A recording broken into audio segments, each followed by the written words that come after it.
Look, it might be February, but that is not going to stop us from answering the question, does Alvin Kamara still have anything left in the tank? Is Alvin Kamara going to retire? Does James Conner have anything left in the tank? That and much more today as we draft over on Underdog Fantasy and as we draft over on Fast Draft. Promo code Davis will get you a deposit match on both of those sites. So why don't we go ahead and see what's on offer? Let's head on over to Underdog Fantasy. Let's go hop ourselves into a big board draft, dog bowl qualifier over there tonight. Looks like this is almost 100 big boards left. It is February 20th, so you might even have to argue that that I need to pick the pace up a little bit, as it were. Maybe I'll have to do some big board slows. GM, 3 more for a bigger board. What a great line from my guy Bukowski. Bukowski, 1934. Did you know? Here's a little bit of trivia for you. I have a couple literary illusion tattoos, Mr. Bukowski, 1934, and one of them is a Charles Bukowski, one of the titles of one of his poetry books. So there you go. There's a little bit of fun fact about me today on the internet. Big Charles Bukowski guy. Have read all his books. We are going to be drafting out of the 2-hole in this very first draft. We've got Nate the Great, A to the K 81, Gabagool Bills. That's a very funny name. Cookie 1013, Derby Rhino, Ramses, Brooklyn Bum, my guy Hawkberg, SSJ 262, Ben Mosky, and Big NATO. And I actually need to pop in to the sidekick because over on patreon.com/DavisMattic, I have brand new Underdog Fantasy rankings up, done, and in. Very excited about that. Actually, I'll tell you guys this. I have built a brand new ranking sheet. So every single day in this Google Sheet that I have, I've got basically, I have an ADP refresh built into my sheet. So I will be able to, instead of, basically starting from square one every time. Ooh, Bijan it too. Don't mind if I do. So basically, instead of having to go in to a spreadsheet and bespoke make the rankings by hand every time I do it, I've just got it all. I've just got it all lined up, which is nice. So if you guys are subscribers over on patreon.com/DavisMattic, you are going to be able to get basically, not that I was ever not updating the rankings, but they're going to be more continuous and streamlined. And I will give you a very, very quick highlight of something else I built. And I might just make this spreadsheet public. So I built a tool. So this tool has cumulative dynasty rankings, like all across the board. I've got the ETR ones in there. I've got the leg up ones in there. I've got Draft Sharks, KTC, Fantasy Pros, but it's a spreadsheet to build Superflex Dynasty fantasy football rankings. And it's got the consensus ADP in there. So I'm very, very excited about that. I think that is super cool.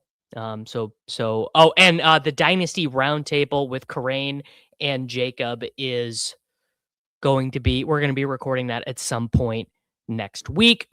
Why would Pickens go in round 2? I assume because he scored a lot of fantasy points last year. I'm just going to go ahead and assume that would be why he would go in round 2. George Pickens last season as a member of the Dallas Cowboys generated 1,400 yards and 9 touchdowns. I'm going to guess. Let's just go look at receiving yards. I honestly don't know. George Pickens had the 3rd most receiving yards in the National Football League last year. So are you saying he should go in round 1, Michael? Maybe I am misunderstanding what you were saying, but I feel pretty good. Feel pretty good about George Pickens around 2. Not that I would say he is like a core tenet of my strategy or anything like that. Okay. Oh, I need to update. I need to load my new rankings in. I need to click the puzzle piece. I need to go legendary upside. I need to go legendary upside sidekick. There's sack. Very good customer service from my friend Sacrilegious. He showed me exactly how to upload my custom rankings, and I've already let him down. Bit of a bummer. So we have this Bijan Robinson start. I gotta say, the removal of Rashee Rice, I moved Rashee Rice down into my rankings. I moved him down about around, honestly, based off of observing what the sidekick was having. Oh, I mean, I would smash the button on Malik Neighbors. I think my guy, A to the K 81, is going to take him here. But Malik Neighbors at 23 is like an all timer. Yeah, okay. All right. Well, we didn't get Neighbors. Looks like Henry is at the top of the sidekick. Oh, Henry's gone. Pickens, we could take Pickens. We could double up on running backs. Well, why don't we take All right, we'll take Nico. Sidekick says Nico. That's fine. Nico's fine. My favorite draft spot so far. I tell you what, I don't love 6 and 7 because I don't like having to take McCaffrey or Taylor. Not that they are poor picks. I just don't love doing it. We'll take a Lave and we'll set up a Shuck later there. I think picking at 1 is quite nice. And I tell you, the other thing is picking at the tail end at 10, 11, and 12 is kind of nice because you can get one of these guys right here. A lot of times you can get one of Kyren, ETN, or Bucky Irving in the 3rd round. I feel like there is a gigantic tier break at running back from Breece Hall, Kyren Williams, ETN, Bucky to the next tier of guys. Judkins, Scadaboo, Henderson, Harvey, Swift, Javonte. I feel like there is a massive tier break there. Not sure if you guys agree with me, but I think I certainly feel that way. It just feels like ETN and Kyren are going to score so many more fantasy points than those guys. Flyfish says, I'm bullish on Neighbors and stupidly not waiving the injury stuff. Really need Siegel to get back to content and tell me it's going to be okay. Well, Flyfish, I am taking much more of a injury optimism approach towards guys like this year because really the Christian Watson thing radicalized me to such an insane degree where if guys who have spotty injury histories are coming back that quickly from huge injuries, then what do we even know? Obviously there are many other counterexamples of this where guys have gotten injured and not come back. I mean, Brandon Ayuk is a pretty good example from last year of a guy who was injured, didn't come back and killed you. But I am more willing to take injury risk guys or guys who are already injured or recovering from catastrophic injuries this year. That's probably, I would say that is basically the biggest change in my drafting philosophy from last year to this year is just being more in on that and a little bit more in on some of the dead zony running backs, right? More in on Ken Walker, more in on Kyren, more in on ETN. Denzel Boston thoughts. The slap model, PTP Nation really likes Denzel Boston. Far more than I do. Me personally, Davis Maddock, I think Denzel Boston is probably a pretty overrated style of receiver. I think that his archetype of wide receiver doesn't necessarily work particularly great in the NFL now. That kind of isolated jump ball style guy. Now, all that being said, if he gets 1st round draft capital, he probably will go ahead of KC Concepcion. He probably is going to go ahead of Zachariah Branch. And if that happens, well, I mean, far be it for me to shut it down. I also don't love that he is a 4-year prospect. I can actually pull up the slap model here in a second and we can take a look at where he sits in there. Dang, Burden went. Okay, Burden goes sidekick. Oh, well, sorry. I'm going to override you. Sidekick. I am going to take Colston Loveland there. I would assume he will participate in the combine because he probably has some money to make himself. I would assume Carnell Tate. I would assume that Jordan Tyson and I would assume that Mekhi Lemon will not participate in the combine. Yeah, this is probably an RJ Harvey click here. Yeah, sure, whatever. RJ Harvey. So we know of Bijan Robinson, RJ Harvey, Nico Collins, Chris Olave, and Colston Loveland. Denzel Boston. So Denzel Boston in the slap model has a raw wide receiver score of 81.7. That would be comparable to Devontae Parker. That'd be comparable to Deebo Samuel. That would be comparable to Curtis Samuel. He's actually pretty close to Mekhi Lemon as well. So that's a pretty high score. That in terms of where he would sit as a wide receiver prospect, the slot model definitely likes Denzel Boston a little bit more than I intuitively thought he would rank. Intuitively, I did not think he would be that good, but he is going to have a decent teammate score because of some of the guys he played with when he was younger. And he also, if I remember correctly, and I don't want to say something that is not true, so I'm going to look this up before I say it. I believe he had a very young breakout age as well. Yeah. So assuming that 2024 season was his age 20 season, 33% dominator rating at that age is going to be a relatively nice boost for him. And actually here I can just look, I don't have to make it up. I can just look it up inside of my own modeling right now. Yeah. So he's got basically he scored in the 82nd percentile in terms of his peak dominator rating and the age that he accrued it at. He also, well, I can already see an issue here with the Denzel Boston score, which is, and this is why we do it. He is being given an early declare boost in the model, but he is in fact not an early declare. So there you go. That's why. Okay, confirmed his breakout age is 20 though. So confirmed that he was 20 years old because I have his birthday in I have his correct birthday in the model. 35% peak dominator rating, 20-year-old breakout age. Okay. Well, I'm gonna have to go back in, and that's why I have the fancy version of Claude, so that when I catch a mistake like that we can fix it. So we've got Bijan, Nico, Olave, Loveland, and Harvey.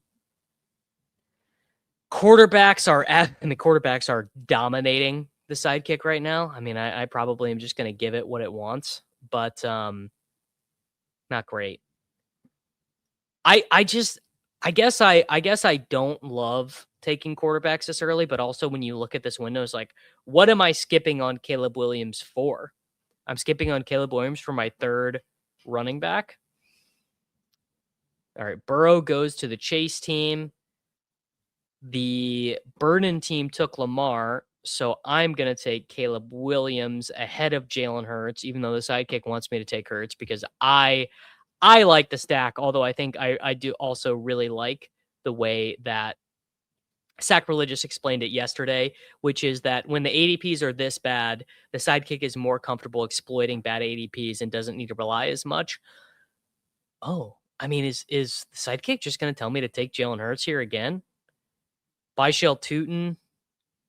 Let's do Rizzy P. Let's do Rizzy P. Let's not get too far behind. I don't love the Byshell Tootin ADP. I mean, I think it's probably fine, but I don't think that I personally love it. Where are you guys at on Byshell Tootin? Where it's obviously optimistic that Travis Etienne leaves and Tootin ends up being the unquestioned starting running back. But just because it's optimistic doesn't mean it's not true. Like Tootin would not be one of those guys I would want to have zero of heading into Best Ball Mania 7. How insane is that? Best Ball Mania 7, by the way. We've been doing this for a long time. But I don't also want to have like a giant bag of round 7 Tootin. I mean, imagine ETN gets tagged and you just have this huge bag of Tootin. I mean, he's still not a zero, right? Because they don't. Well, how much is LeQuint gonna play? I guess LeQuint will probably play a decent amount, so maybe that is what it is. All right, well, we are yet again gonna have to find our way out of running back hell here because we don't have a third running back yet. How talented do we think Tootin is? I personally think he's just fine. I think he's quite good. Me personally, I think that he is quite good. But that's matter of opinion. ETN leaves, Tootin gets a boost. Yeah, I mean, look, ETN leaves and Tootin is going. Tootin is probably going to the 5th round if ETN leaves. Tootin seems like an expensive handcuff. Maybe he's more than that. Yeah, and when drafts opened, he was more priced like Manungai and Blake Corum. And being priced like Manungai or Blake Corum is, I mean, then it was pretty easy to take him when he was going there. All in on Tootin, great advanced metrics, and Cohen loves screen passes on the goal line. All right. If you had a bag of Tootin last year, you should be in again this year. You got rookie work with goal line, and now ETN even older. Well, to me, I think it's very binary. It's either ETN is gone or ETN is there. Because the idea that Tootin is going to take the job away from ETN, I mean, I think we saw that experiment play out, and I don't think that experiment went very well. Sidekick is giving me the option of Diggs, Purdy, or Laporta. I'm just going to take Purdy to do with Pearsall because I think I should be able to get Diggs coming around. And if I don't really care about losing Stephon Diggs, honestly. All right, and there we go. That worked out. We got Diggs, and I will even follow the sidekick. I will take Stephon Diggs over Xavier Worthy. How about that? Ooh, where does Tootin fall if ETN resigns? I mean, he's gonna fall pretty hard. I noticed some players have a breakout score. Gotta have my clankers fix the early declares. I don't know. Maybe I should have taken Algier there. Algier is still my favorite pick on the board. I think Brian Robinson is my favorite what if pick these days. Just feels like he goes somewhere to start to be a 1B or his ADP pops. I don't know if he's going to go somewhere to start, but he probably is going to sign somewhere where he is a pretty competent handcuff. I noticed some players have an early declare that is wrong, as in Denzel Boston played 4 seasons, but is being given the early declare boost. All right, there we go. Got my trusty digital assistant working on fixing the slap score there. That's for look, man, if we're gonna include the slap score as part of what everyone over on patreon.com/DavisMatic gets, we better be gosh darn sure that it's good code. Man, Stephon Diggs, huh? Hand to God, I do just like Xavier Worthy better. I feel like Worthy did get killed, because of the shoulder injury. It's a very hard injury to play with. In fact, Saturday's video with Matthew Betts, he is a physical therapist, and I was chatting with him a little bit after our video. So we recorded the video and we just chatted for a little bit. And one of the things he told me was that, and I hadn't thought about this at the time, but when you play with that injury, I mean, obviously you're doing the pain management, but it's also a confidence thing. And your confidence in your shoulder, your confidence in your ability to take hits, your confidence in the ability to go over the middle just goes way down. So, what is Jeremy Bernard slap score? I mean, I bet it's going to be terrible. I can pull it up here for you in a second though, but I bet it is not going to be very good because he does not have great age adjusted production and his peak dominator rating was never quite that high. My God, man. Woody marks. Sure, Kyren. We'll do some Woody marks. I don't love it, but this is a pretty appropriate price for a guy who might end up scoring. All right, Jeremy Bernard has a slap score of 69.71, an enhanced breakout of 65%, so 65th percentile. Jake Ferguson. I don't really want to take Jake Ferguson. I'm going to be honest. Let's do let's do a Matthew Golden. Let's do a little bit of Matthew Golden. Saw a mock of him going to Atlanta in the second. Well, that would boost him up a good bit. So some wide receivers who are close to Jeremy Bernard in slap score would be De'Ami Brown, Josh Downs, Sterling Shepard, and Jalen Strong. So do with that what you will. Basically like a mix of some guys who hit and then some of the biggest busts in fantasy, right? I believe De'Ami Brown was a second round pick back in the day, if I remember correctly. Oh, I need to get in a draft over on Fast Draft, and then we'll hop in there when it fills. How many more do we need to fill up a rabbit over on? Okay, we need a bunch more. We need 6 more over on Fast Draft. So let's build that. Yes, players are going to get they're going to get new slap scores twice. So because the components that I need to generate a true slap score is I need all of their combine stuff so that I can generate a relative athletic score or a speed score. And then I also need their actual draft capital, because the inputs right here, if you see the draft capital score, so the draft capital score is right now, it would just be expected, right? So it's where so Jeremy Bernard is 55 on the mock draft database. I think that's what it's called, right? Mock draft database, and then it just has consensus mock draft information. So once a guy gets real draft capital, then they will get a real draft capital score. Once and some of the guys in this class are missing birthdays, and then once they get to the NFL, they're like, I think Chris Bell, Malachi Fields, Chris Brazel, and Eric McAllister, if I remember correctly, those guys all don't have real birthdays, so we don't have real breakout scores for them. So right now it is, I mean, it's not theoretical, but they are incomplete. And so once we get the combine, the slap scores will be complete. It's very nice. It's honestly, I will say, it's been a huge quality of life improvement to just have something to immediately place these guys in a frame of reference. Sorry if I missed this. Yeah, I do stack. Ideal roster construction to me on Underdog is pretty clear. It is 3 quarterbacks, 7 running backs, 7 wide receivers, and 3 tight ends is what I try and do a huge chunk of the time. Sidekick says James Conner. I agree with that. Let's do a little bit of James Conner action at 143. But yeah, I really like 3773. That's kind of my preferred way to build this early out. And we are going to get a chance here to take Mr. Thumbnail himself, Alvin Kamara. Bang. Come on in. So we now have a team of Caleb Williams, Brock Purdy, Bijan Robinson, RJ Harvey, Woody Marks, James Conner, Alvin Kamara, Nico Collins, Chris Olave, Ricky Pearsall, Stephon Diggs, Matthew Golden, and Colston Loveland. Then we are going to need to start to stack up some tight end points.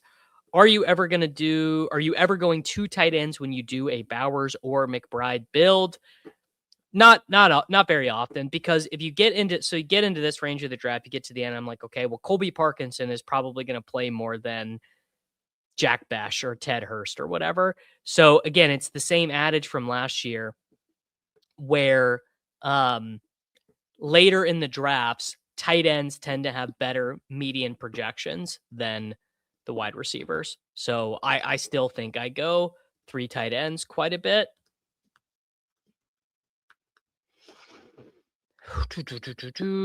All right. How many do we've got? Ooh, there we go. 4 more for a fast draft. You guys are moving quickly, which, let me tell you, I certainly do appreciate. I was thinking about the Eagles as an example. Hurts, Saquon Smith, but then AJ Brown, Dallas are question marks. Yeah, I don't think AJ Brown or Dallas Goedert are going to be Eagles. So I think if you're really trying to smash stacks, I think you want to do things like Pearsall and Purdy, or Caleb Williams and Burden, like guys are going to be teammates. Drake May, Hunter Henry. Is Trevion Henderson going too early again? I have a hard time really taking a ton of Trevion Henderson. It doesn't always make a ton of sense to me. But how many guys have Trevion Henderson led the NFL in 50-yard touchdowns last year. So maybe we are actually just being prisoners of the moment because Ramondre Stevenson was playing well most recently. But the vast experience of Ramondre Stevenson's career has been he's been more of a replacement level running back.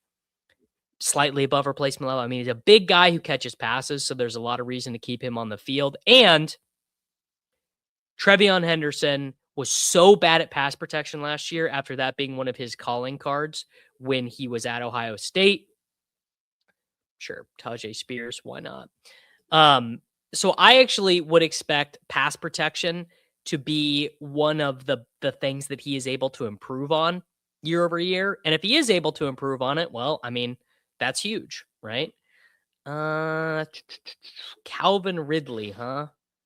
Calvin Ridley or Tank Dell. Well, you know what? We're riding with it.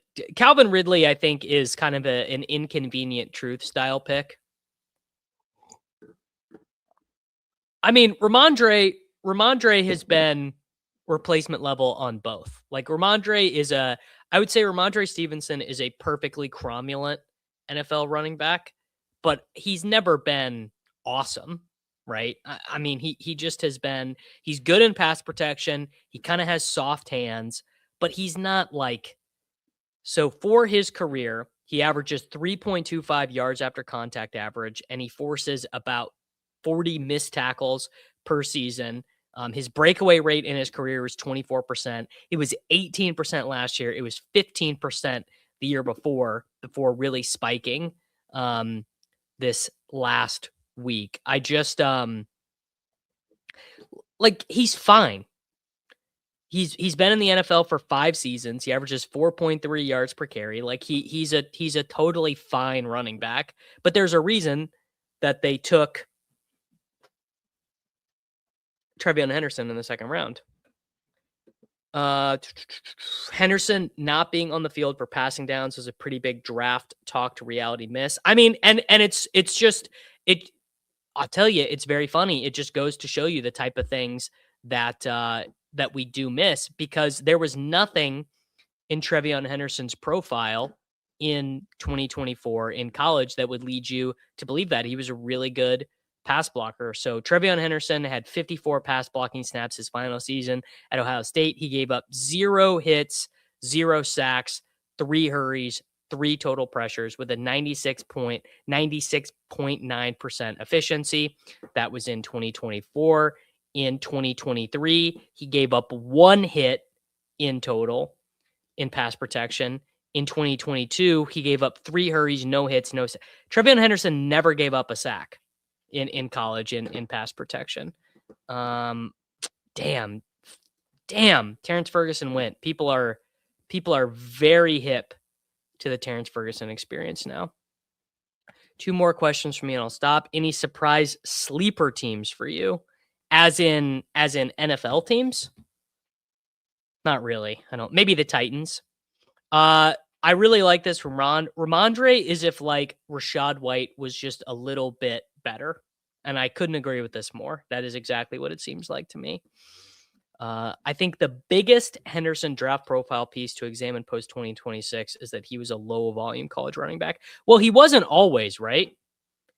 He wasn't always. It's just he was low volume. I mean, he had 590 rushes. That's like, ooh. I have not had Kyren tell me to take Zachariah Branch very often, so that feels good. He was low volume per season, but that's like twice the amount of work that Woody Marks ever got in college, for example. Manungai feels very overpriced to me, like a seventh round rookie. I worked on 2 Indiana running backs today. According to Mock Draft Database, Kaelon Black is 159. Hemby is 214. That doesn't align with their production. Yeah, that's because Kaelon Black is going to kill the combine, Andrew. So his expected draft capital is a lot higher, and I can show you why that is. I was doing this research last week. And I was pretty surprised to find this out because I don't know if this was necessarily indicated on their play, but one of the former James Madison players who followed Kurt Signetti to Bloomington, the 5'10", 210-pounder, blah, blah, blah, blah, blah. Vertical jump of 40, bench press 415 at 210 body weight and squatted over 500. Defensive lineman Mikhail Kamara said he's our biggest freak for sure. When he lists, everything moves so fast. He's ridiculous. I've never seen him struggle. I saw him bench press 415. It looked like better, blah, blah, blah, blah, blah. But basically, he is going to show up at the combine and or the pro day, whatever. Maybe he's not. Okay, there you go. He's not invited to the combine. Well, pro day then. He's gonna have a sick pro day. He probably is gonna run.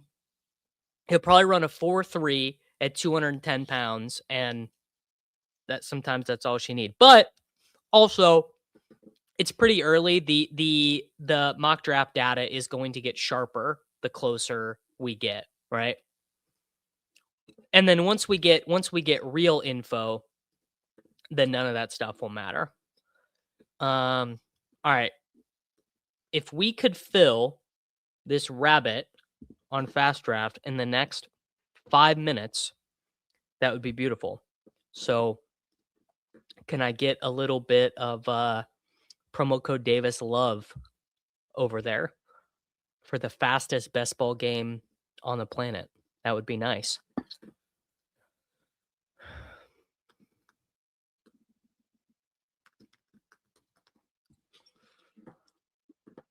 Bang, bang. Spencer Games is in. All right, so now we only need 3. Why would Kaelon Black not be invited? That doesn't make any sense. Why would one of the running backs for the national champion Indiana Hoosiers, who is a freak, why would he not be invited? I feel like they invite everyone to the combine. NFL Combine RB invites. Full draft list of prospects. I mean, dude, they invited well, I guess this actually is a pretty good. I mean, Rashul Faison. CJ Donaldson got to go. Not feeling Chris Brazzell. We're gonna take Aaron Rodgers. I always am taking 3 quarterbacks. I believe Hemby is invited. Davis, are you gonna do a pre-combine video with your best picks for guys you think will pop there? Well, I did one.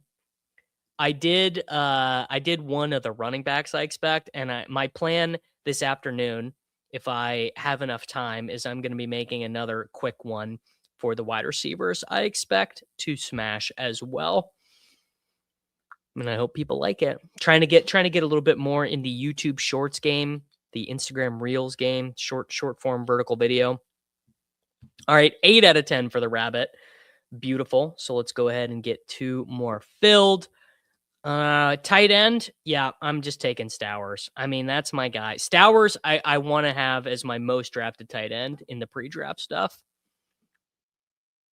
Yes, the Olympic hockey has been very good. Has Canada equalized yet? I saw they were down 1. Okay, there you go. Canada has equalized. Now, please tell me Nathan McKinnon scored. Who scored? Nope. Theodore, who I honestly don't know who that is. Yeah, Hemby should be fast as well, I think. Yeah, Kaelon Black could be anything. He could even be an undrafted free agent. Don't be rude, Jake. I swear, Jake loves to hate on the guys we like. Like, I think it actually gives Jake gets so much joy out of coming into our big board streams and just being like, all these slappy rookies you guys like suck. We are having fun. Of course we are. Let's see how many we've got. 2 left. 2 left for the fast draft, boys. No, there we go. Yeah, I'm not huge on Tonjes. I think there are a lot of ways the Tonjes stuff goes bad, where we are just expecting him to fulfill the same role. So 1, Kittle returns, relatively early. But Jake Tonjes has been in the NFL since 2022. Did not record a reception until this season, and also was not a prospect really at the tight end position. Had 47 receptions and 4 touchdowns in college. Whoa. My screen went blank, bro. Hate that.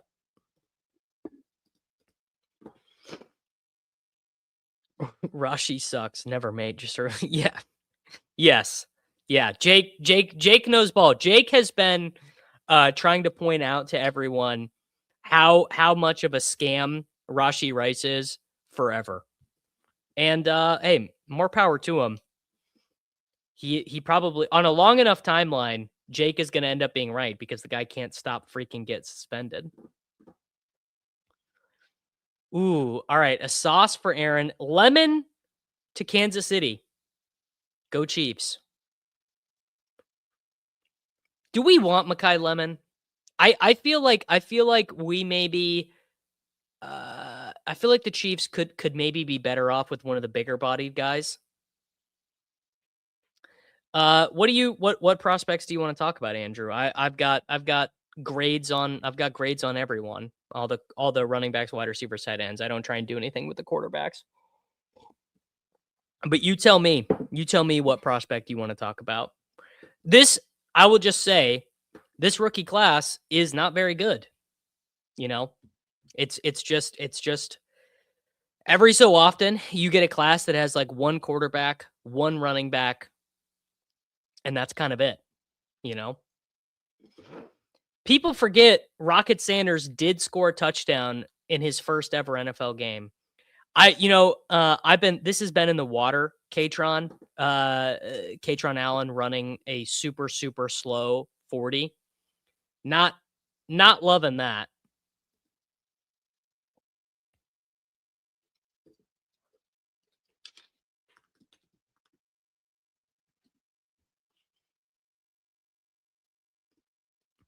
It's a good wide receiver class at the top. I agree. All right. Sidekick says Tonjes. Sure. Why not? Why not a little bit of Tonjes? I think that is the first time that I have taken him. Katron is an NFL jag, but you forget, Andrew, that the position is kind of full of jags. Like, look at what Javonte Williams did last year. There's no one more jaggy than Javonte Williams, and he smashed for fantasy last year. The NFL is kind of moving in that direction. All right. We've got Caleb Williams, Brock Purdy, Aaron Rodgers, Bijan Robinson, RJ Harvey, Woody Marks, James Conner, Alvin Kamara, Tajay Spears, Nico Collins, Chris Olave, Ricky Pearsall, Stephon Diggs, Matthew Golden, Calvin Ridley, Zachariah Branch, Colston Loveland, Dalton Schultz, Eli Stowers, and Jake Tonjes. Bang, bang. I think this rookie class has a number of guys that might pop. Might not be a great class, but can have some guys that help win leagues at wide receiver. Well, yeah, I mean, Tate definitely could. Ooh, yes, and I owe my guy A to the K a sauce. So let's see. Jahmyr Gibbs at 3. Sure, why not? Malik Neighbors. Look, I mean, I hope he has functioning knees and he's off the crutches. AJ Brown at 27. Hope he doesn't hate his quarterback. Luther Burden at 46. You might be a slappy. Unstacked Lamar Jackson at 51. You better hope Harbaugh was the problem and not him. Ramondre Stevenson at 70. Anytime you can take a fat, slow guy at 70, you got to do it. He wasn't happy with one quarterback who couldn't throw at 51, so he took Jalen Hurts at 75. Rico Dowdle, really hoping that he's a Kansas City Chief. Tyler Algier, you really better hope that Rico and Algier both don't sign with the Chiefs. Khalil Shakir, the most useless in the history of 0.5 PPR fantasy football at 118. KC Concepcion. Wow, where do you get your ideas on KC Concepcion? Brandon Ayuk hates football more than I pretend to on the Swolecast. Mark Andrews, a type 1 diabetic, a pick 147. Why not? Jerry Jeudy hasn't had a fantasy relevant game in 6 years. Got to take him at 166. Omar Cooper Jr., just chasing the steam. Cade Otton. Brother, Cade Otton needs 6 guys ahead of him to get IBS to score any fantasy points. Pat Freiermuth at 195. That's just Cade Otton in Bumblebee. Caleb Johnson. Caleb Johnson, I forgot about Caleb Johnson because the Steelers forgot Caleb Johnson is on his team. Kirk Cousins, look, anytime you can take Michael Penix Jr.'s backup, you got to do it. And DJ Giddens at pick 238. This guy thinks it's the 2025 big board. Incredible. Incredible. I love Luther Burden personally, but I understand why people feel that way. What is the outlook on Jonathan Brooks? I mean, anyone who tells you they know for a fact what the outlook is on Jonathan Brooks is lying to you. I need moral support for having 0 shares of Barkley, McCaffrey, or Henry. I mean, hey, if you skate to where the puck is going, eventually you're going to score a goal. Lance Zierlein has Katron Allen graded as a special teamer. Don't love that. Don't love that. There's a lot of role guys. If they get in the right role, you want them, especially wide receiver rookies.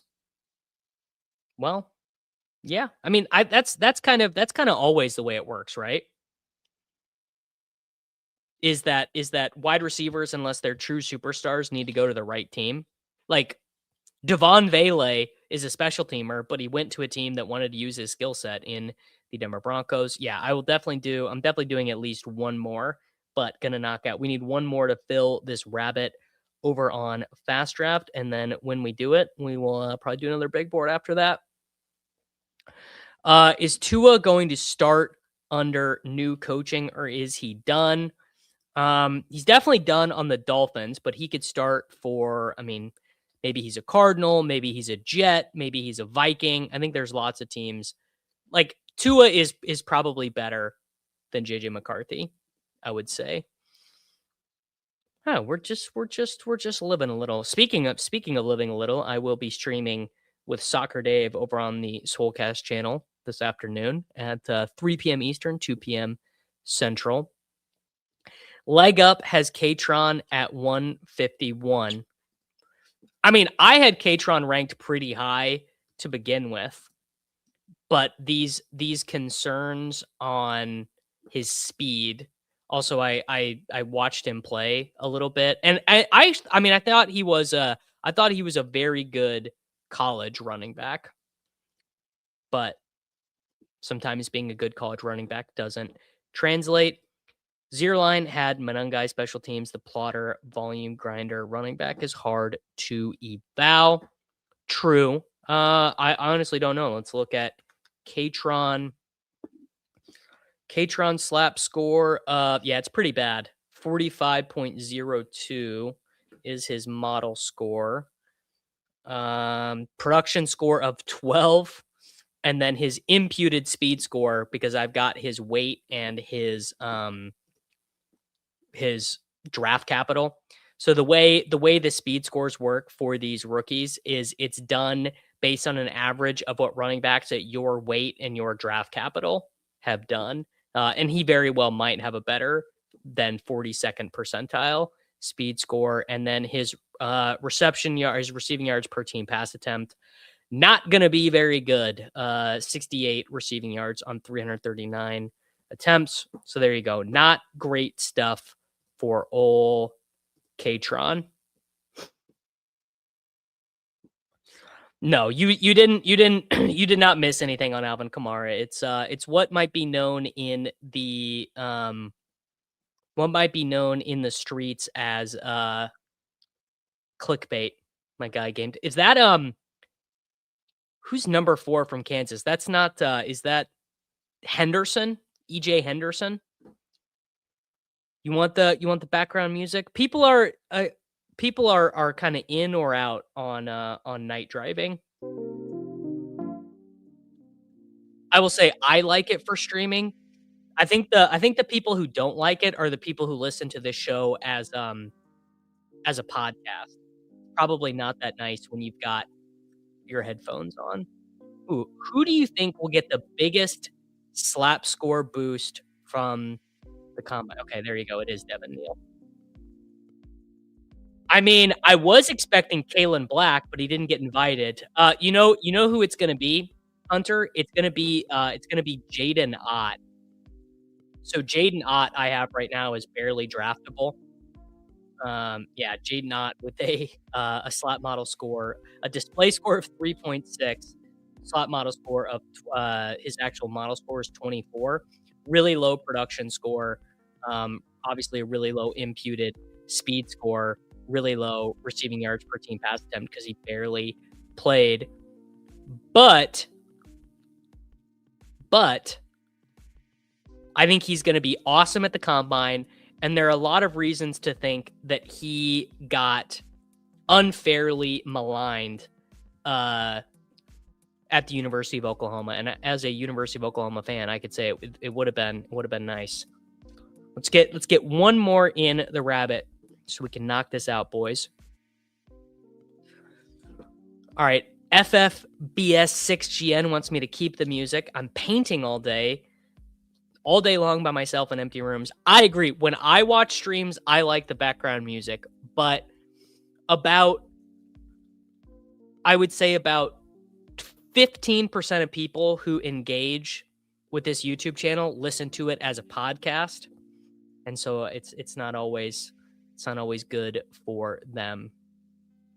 I have taken Ty Simpson multiple times. I mean, your best case scenario for Ty Simpson is that he is going to be this year's Tyler Shuck. If Chad Candles is C-3PO, very fitting, by the way. What Star Wars character am I in Chess Liam? Well, what? Ooh, did Jayden not get a combine invite? Yeah, you're probably right. He probably didn't. All right, well, let's hop into another big board while we wait for that fast draft to fill. And this is officially my 50th big board. 5-0. 5-0 on the old big board. 100 more to go. I don't know. Jayden Ott is he's really fascinating because Jayden Ott, he didn't play at Oklahoma. Just did not play. 21 rushes, 2 receptions for 10 yards. But look at this, as a freshman, 46 receptions for 322 yards and 3 touchdowns. So if I were to manipulate Jayden Ott's stuff a little bit in the slot model, he'd look a lot better. I tend to think he probably is pretty good, and I think his trials and tribulations at Oklahoma are punishing him.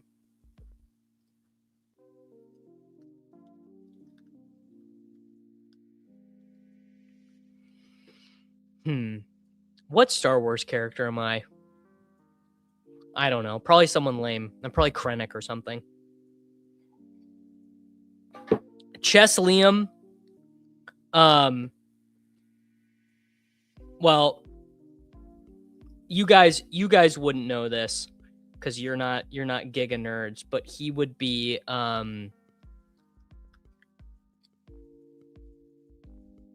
what's this guy's name? Quinlan Voss. He would be Quinlan Voss, who is a character from the animated show and from the books, who basically is like an undercover Jedi. That would be Liam. All right, we're going to do a little JSN at 5. Bang. 3rd year at Cal, also not sparking joy. But look at these other years for him. Look at this rookie year at Cal. 87% dominator rating. And then a 10% receiving dominator. And it's pretty good, man. Oh, damn. All right, we'll come back to this. We'll come back to the big board because our fast draft just filled. So we'll come back. I'll make the big board picks in the background and we'll come back to it. I do have a hockey pick I'm going, but I think it already lost because I think Nathan McKinnon has not scored.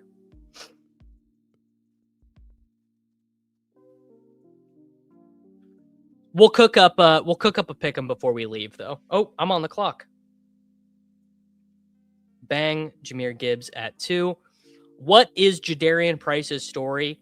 He tore his Achilles as a freshman at Notre Dame, came back, and then by the time Jeremiah Love was exploding, he basically was like, I like being at Notre Dame. I'm not going to leave for the NIL money, which I think is, shout out to him for not leaving for the NIL money. And people love Jadarian Price. All right, my guy Spencer is in here at 8. Jar Jar's kind of accurate. I would say honestly, you should just watch a little bit of Jadarian Price, and I think you'll probably get it. He's really, really fast. He has awesome contact balance. Like Jadarian Price does not go down to the first hit all that often, which is obviously a pretty valuable skill. They're not bad year, but if he can do that, why didn't he get more touches as a junior? Honestly, I actually don't remember what happened for him at Cal. I want to say maybe he got hurt. Honestly, I want to say maybe his junior year at Cal, I want to say he potentially got hurt. And they had this guy, Javian Thomas, who was pretty good. I would honestly need to do a little bit more research, though. But I believe injury had something to do with it.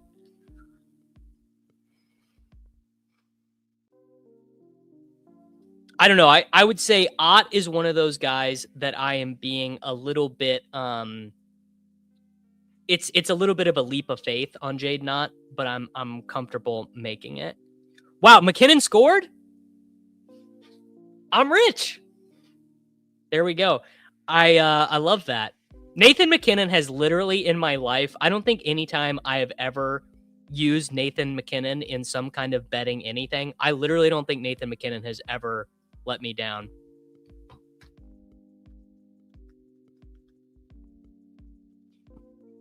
Oh, are they challenging it? All right, let's do Bowers. A Gibbs Bowers start is pretty hot. Gibbs Bowers start, pretty hot. Come on. Come on. No, come on. Don't take the goal away from the kid. Don't take the goal away from my guy. Are they in overtime right now? Not a perfect analogy, but Price is like Damian Harris, Alabama, real good running back. Just play with Jacobs and Najee. Yeah, I like that a lot. Except a different archetype of player.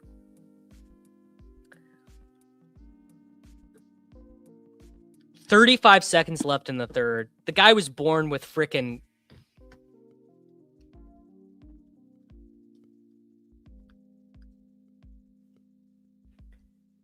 did a draft with shady advice. He had the one spot, took Bijan and started 5 running backs through 7.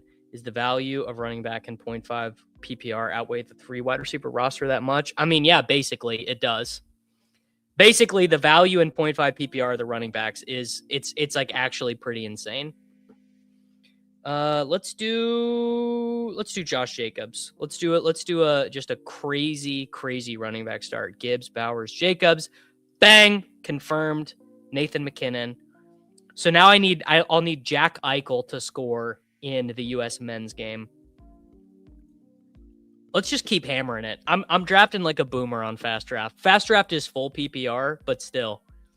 Gibbs, Bowers, Jacobs, Bucky. That's how it's done. Never let them know where you're slapping from.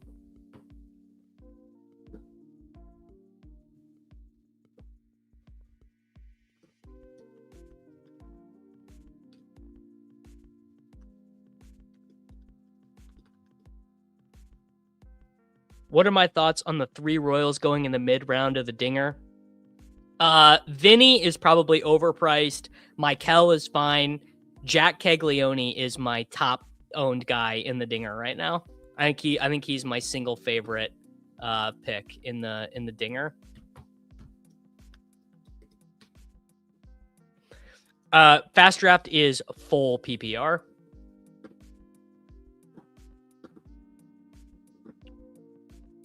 I sprinkled some money pre-Olympics on Finland to win it all. Should have cashed it out. Yeah, you should have. All right, what do we got next here? I guess I need to start taking some wide receivers. Hey, I love Vinny P. Vinny P is a good guy. Justin Jolly is very fun. That's a good observation from you. Justin Jolly is probably my favorite, like, hipster pick.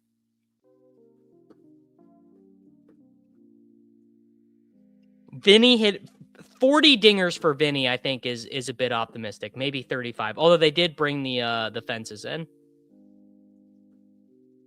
McKinnon Gold did stand. They're calling me a communist in Discord for cheering for Canada.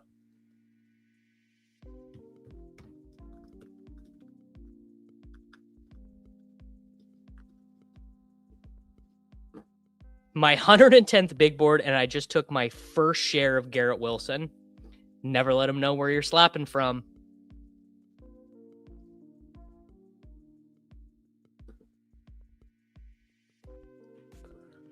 All right. Now we can take some wide receivers. Let's start with Rome, and then we're going to build up a cadre of elite wide receivers here.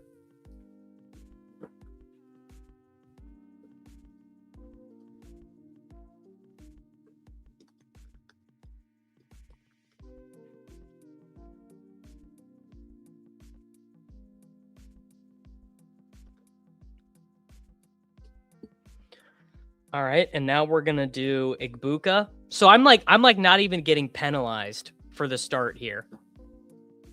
Like, honestly, like, I just started with Jahmyr Gibbs, Brock Bowers, Josh Jacobs, Bucky Irving, and I still have Rome and Igbuka in full PPR.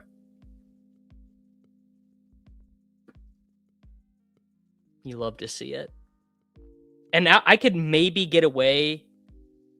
I mean, maybe I just end with maybe just 4 running backs in this one.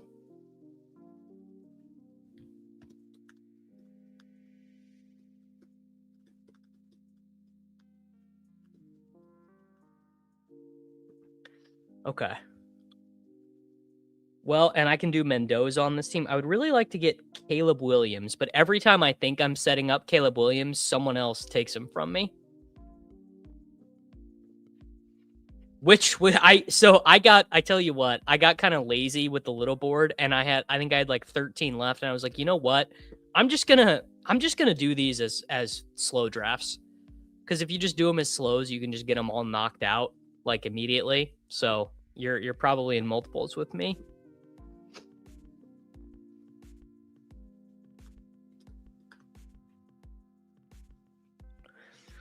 All right, well, there you go. I never get Caleb. They literally on Fast Draft, they never let me get Caleb Williams. It's sickening. I could do Goff with Gibbs. Do you guys like the Goff-Gibbs stack? Because I kind of do. I kind of feel like that correlates. Like, one, I mean, Gibbs is obviously sick as a receiver, but I feel like as a team, their ceilings are sort of correlated.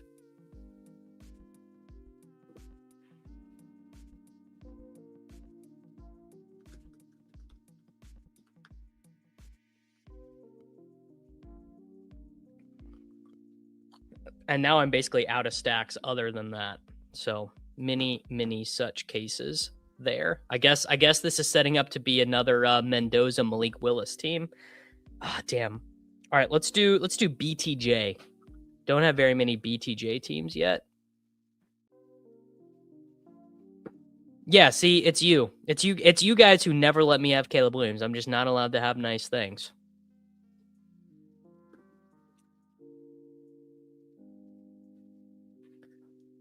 All right, and now, how about Michael Wilson? How about just betting on the Michael Wilson ceiling game? I could take Jacoby or Kyler on this team.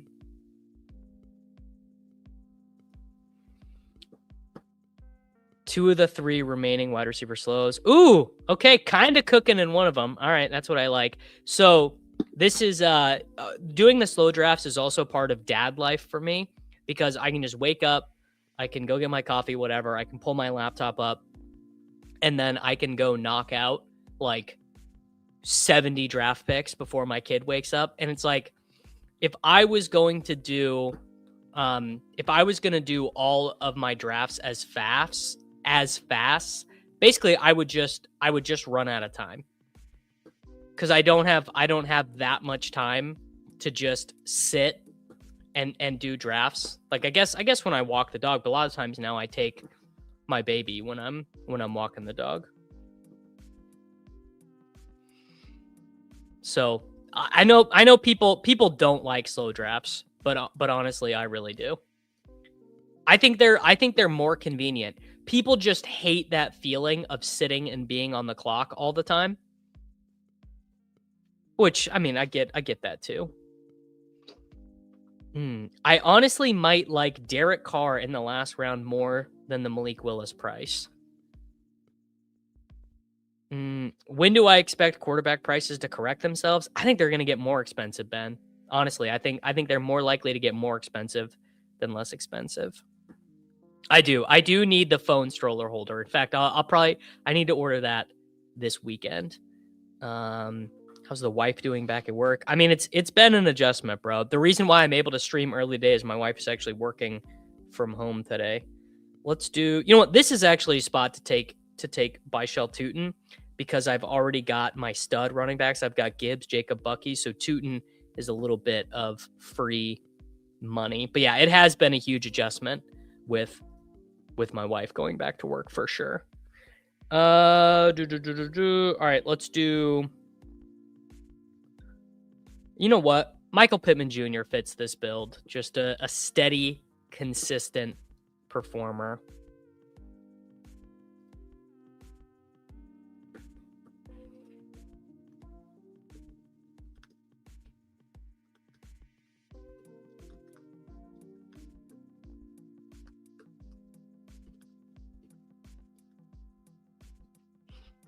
Putting in some slows are also a nice way to vary exposures. That's true.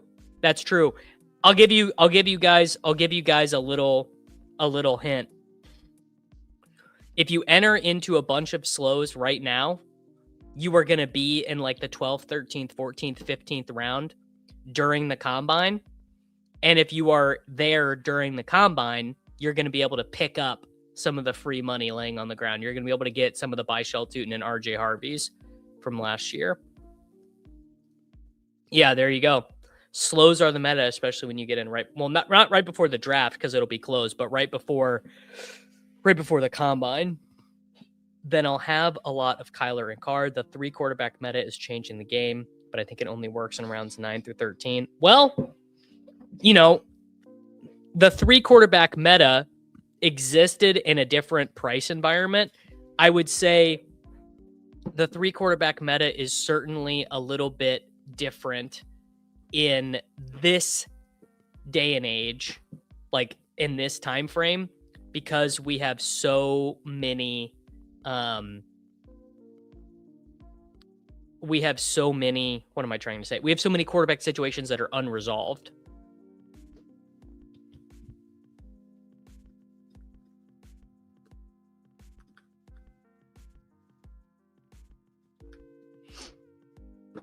The free undrafted free agents laying on the ground. Well, the guys who kill the combine are unlikely to be the undrafted free agents. They're the ones who are likely to improve their draft stock. All right. We are going to do Baker Mayfield. So we're going to lock Baker Mayfield up with Bucky Irving and Puka. So we've got a little buck stack going on here. And then kind of lost at what else to do quarterback. Probably going to end up being Mendoza. If you draft with the sidekick, your viewpoint on quarterbacks will change dramatically. It knows the pockets. It does. I will say that is one of the things I've been most impressive about the sidekick's technology or scripting or sim or whatever is it does know the pockets of the draft very, very well. It's been one of the nicest things about drafting with it, in my opinion. All right. We're going to take Jordan Love, and I've got an idea on what to do next. And we'll see if it comes off. Who are my top picks to rise post-combine? Casey Concepcion and Zachariah Branch at wide receiver. Eli Stowers at tight end. Running back, honestly, I don't know. Honestly, at running back, like I don't have a sense of who is going to smash.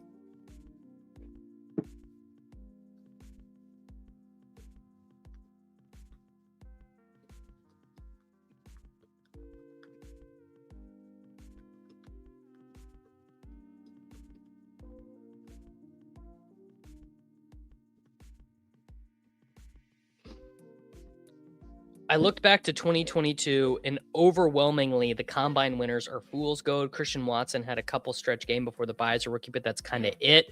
I'm not talking about their results on the field. I am talking about their draft capital. So I'm talking about what their expected draft capital would be right now versus what their expected draft capital is going to be. Honestly, I have not observed any Xavier Worthy bump. I think basically the community of people who are drafting fantasy football teams in February are so out on Xavier Worthy that I don't think there's anything. Even if Rashee Rice did, if Travis Kelce retired and Rashee Rice was suspended, I honest to God don't think anything would happen. I think his ADP would stay flat. Which does seem bad. I mean, it doesn't seem great. But what are you gonna do about it? I still believe, it's like, Mulder wanted to believe in aliens. I want to believe. I want to believe in Xavier Worthy. Okay, I am gonna take Juwan Johnson as my second tight end here. So we have got Mayfield and Love, Gibbs, Jacobs, Bucky, Tootin, Rome Odunze, Emeka Buka, Brian Thomas Jr., Michael Wilson, Michael Pittman Jr., and I'm gonna take like legitimately like a 0% drafted guy. So I'm gonna take I'm gonna have to scroll to find him. Emmanuel Wilson. Oh no, I only have 8 seconds left. Wilson, bang. Legitimately 0% drafted. I'm the first person to have taken Emmanuel Wilson in a fast draft. I don't think the kids know X-Files references. I'm gonna guess they absolutely do not. I think the my sample size there is going to be quite low. All right. I guess my point question is that the draft capital is inflated by combine performance that masks a suspect prospect profile, making them bad best ball picks due and rise to cost. What I would say is that is too reductive of a way to look at it, because what we are trying to do when we are drafting these big board teams with the rookies is we're trying to guess the guys who end up going way higher in the NFL draft than they're going right now, because the number one thing that correlates to rookie year fantasy points, first 3-year fantasy points, top decile fantasy point performances as rookies, it's all draft capital. Because the NFL teams know a lot more than we do. It really is that simple. And it doesn't matter why a guy is drafted highly. All it matters is that they are drafted highly. That's it. I wonder if I'm about to take another guy who is like never drafted. Oh God, that's so dark. Co-pilot, who's Mulder? Kill me, Super Fever. Yes, NFL teams do know more than we do, sadly. Casey Concepcion has Luther Burden vibes, or is that just me? Go about in the same range, except Burden was like thicker. You know what I'm saying? Concepcion is a little bit more of like a slot artist.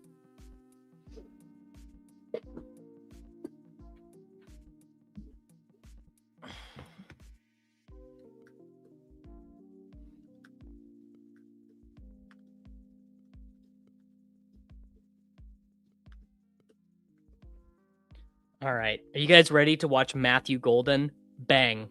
Matthew Golden selected. You love to see it. All right, final team. We have, we took Jahmyr Gibbs, Brock Bowers, Josh Jacobs, Bucky Irving, Roma Dunze, Emeka Egbuka, Brian Thomas Jr., Michael Wilson, Byshell Tootin, Michael Pittman. We got Mayfield with Egbuka. We got Jordan Love with Golden and Emmanuel Wilson, and Jawan Johnson as our second tight end. Bang. Eric McAllister pick in Fast Draft is wild. Shout out. So there we go. Knocked out a fast draft. If that kind of little 15, 18-minute draft is interesting to you, go sign up. Promo code Davis will get you a little deposit match over there.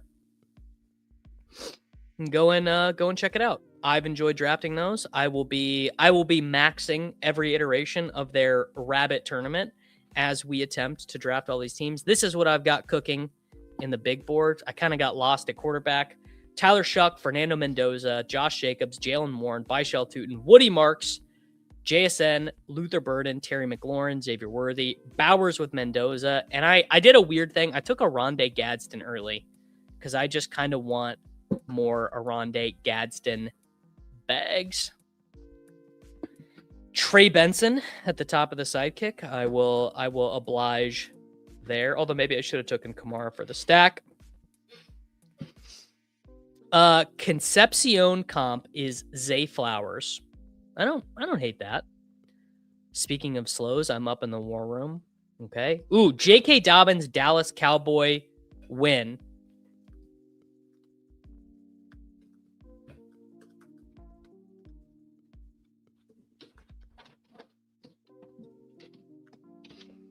Deep sleeper, but what are the odds Dawson Knox returns to the Bills? 100%. Dawson Knox, I think, is the 8th highest paid tight end in the NFL. Honestly, maybe even more. Dawson Knox is making $17 million this year and would cost $7 million to cut. So I think pretty likely he's going to be on the team. Do we think Gadsden rises more if the Chargers don't make a big tight end addition? Yes, and if Keenan Allen retires. Isn't it funny we're chasing draft capital, and yet of the top 3 wide receivers in the NFL are both 5th rounders? That is kind of funny. But then look at the rest of them. Look at the rest of them, right? First round.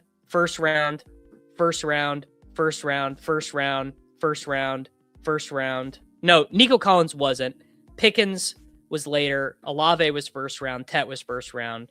So it's just a matter of your perspective. Sidekick wants me to take Aaron Jones. Sure. This is a wonky build. Awful wonky build, but sure. Rico back to the Cowboys would be pretty funny. It would be a good move by them. It's true. The 2 McDaniel tight ends being free agents is the only thing keeping me off of Gadsden. Yeah, but does he really want them? I don't know if McDaniel is that type of guy. Like, is McDaniel the type of guy who's going to bring his guys? I guess he did the running backs, right? He brought Mostert and Jeff Wilson Jr. with him. Ooh, all right. And I get to log in. I get to immediately log into the war room and take Travis Kelce. Beautiful. But yeah, Jonnu probably does get cut because he's owed a decent amount of money.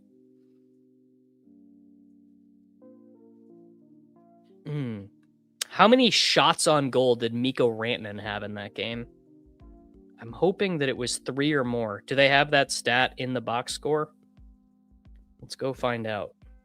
Because that was another one. Mikko Rantanen had 2 shots. Tough scene, Davis. Sometimes you got to eat it. Okay. Now we need a wide receiver. And I guess we're just gonna have to scrape it at quarterback. Yeah, you know what? We'll do Tank Dell here. We'll do Tank Dell this time.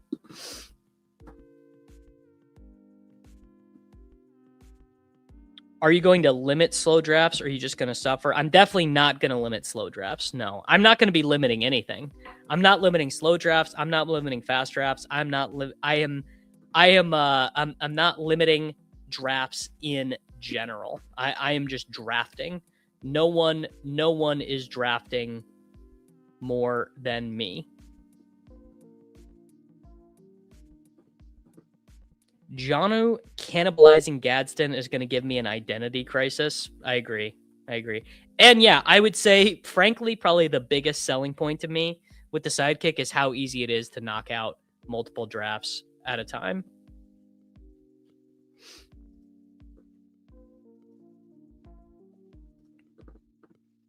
The tournament structure of the Rabbit is it's structured like the marathon or like drafters, so it's cumulative weeks 1 through 17. There's third round reversal. I believe it's $10,000 to first, because the tournament structures are smaller. It's pretty fun though. I like it. I came in 4th, and I think they did 3 versions of it last year, and I came in 4th in one of them. Second, 3rd, or 4th. I honestly don't remember. Kind of like the Hawkinson price. I do not. You're alone on that one. I've done 0 albatrosses and probably won't be doing any. All right, we're up. Trey Tucker, I'm out. I'm out on Trey Tucker. I'm going to take Terrence Ferguson. No Trey Tucker interest for me. He feels so likely to get cucked.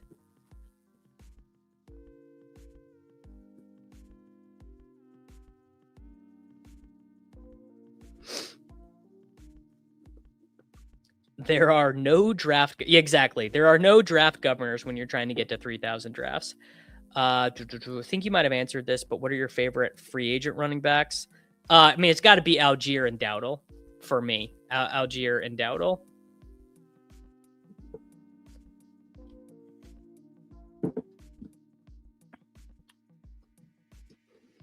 I'm arguing with Peter Bukowski on Twitter about Caleb Williams because I think Caleb Williams is an above average quarterback despite his low completion percentage due to both his results, how he achieves the results, and the accumulation of passing EPA, 13th in total EPA amongst all QBs.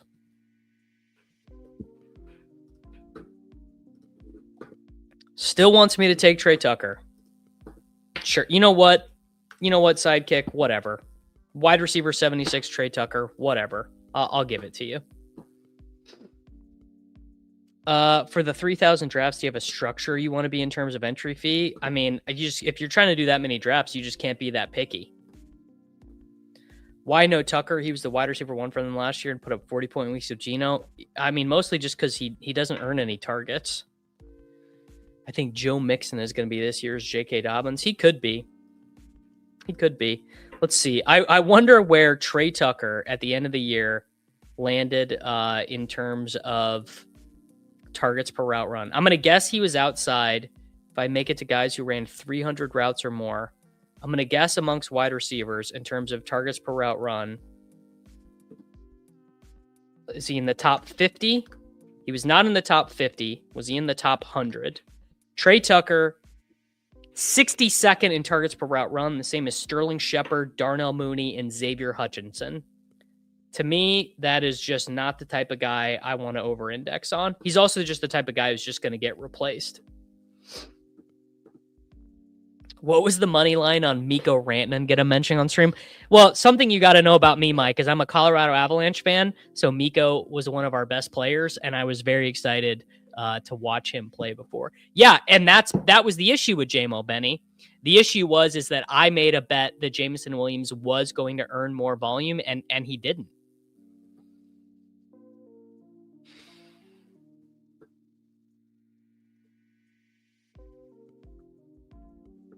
All right, and now Torrey Horton. Torrey Horton, here's a who. You know what? I don't think I've taken Tua a single time yet. So sure. Tua Tagovailoa. Hope he finds a starting game somewhere. Why did Mooney suck so bad this year? He broke his shoulder. Same injury as Xavier Worthy. Injured his shoulder.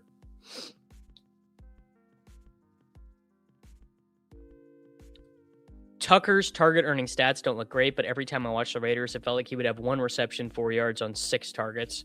Well, yeah, I mean, Geno wasn't very good, but Trey Tucker also isn't very good. Seeing Coker only a couple spots ahead is surprising, not great. I mean, yeah, but he plays with multiple target earners, you know, and Tucker got to play a ton without Bowers.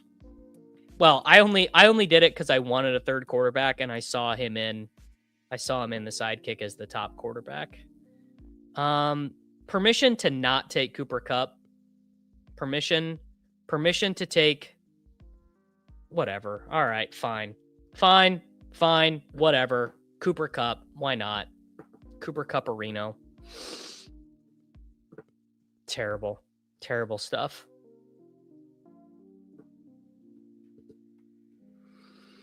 All right, where are we at on this team?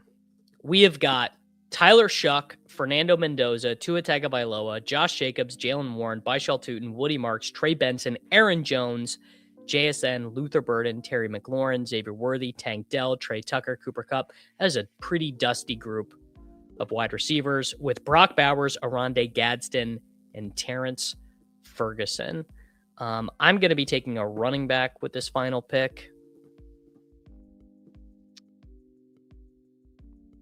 If you're going to do Tucker, then Tua, yeah, this is a Cooper Kupp draft. Dude, Aaron Jones, Cooper Kupp, Trey Tucker, and Tank Dell. I know. Sometimes you avoid the dust, and sometimes you embrace the dust, and I am embracing the dust.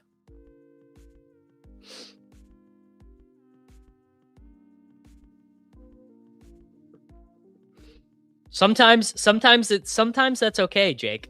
Sometimes you don't find the winner. And that's okay. You know, not every pick is going to be the winner.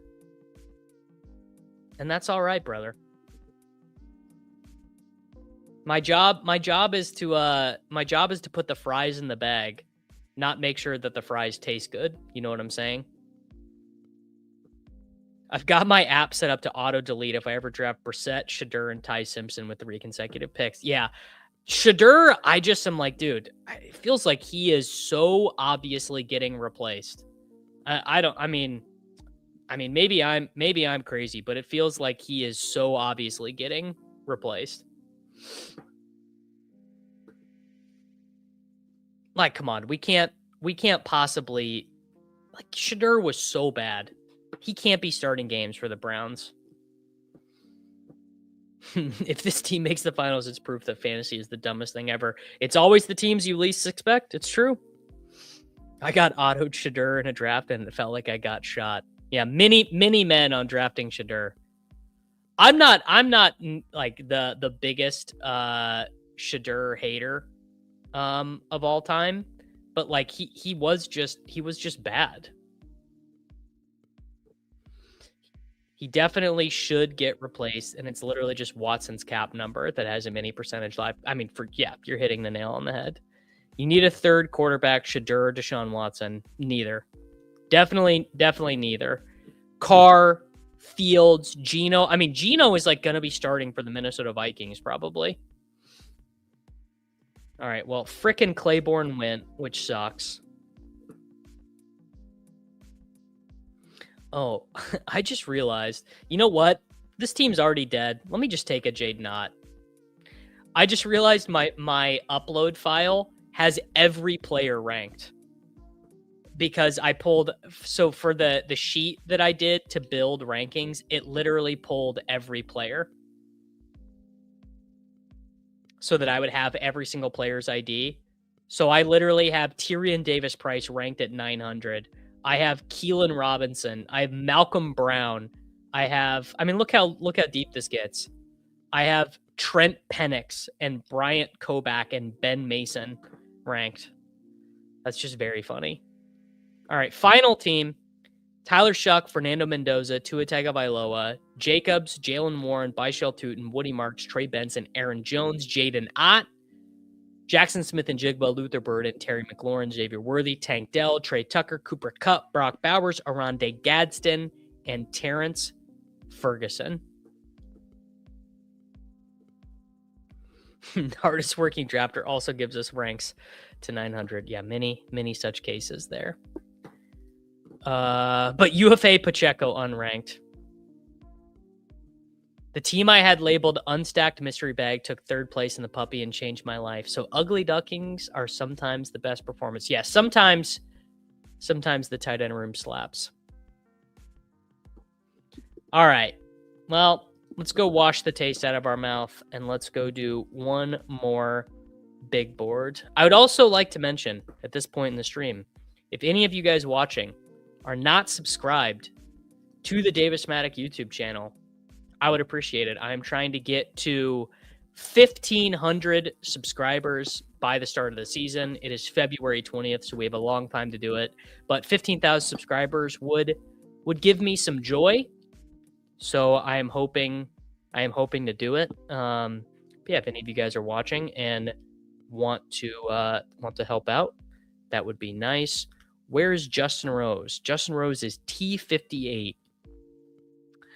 I made a mistake with my underdog sheet this week and ended up with way too much Justin Rose. Wow, Minwoo Lee is 4 under through 3. I have a Minwoo Lee outright ticket, so I would take that.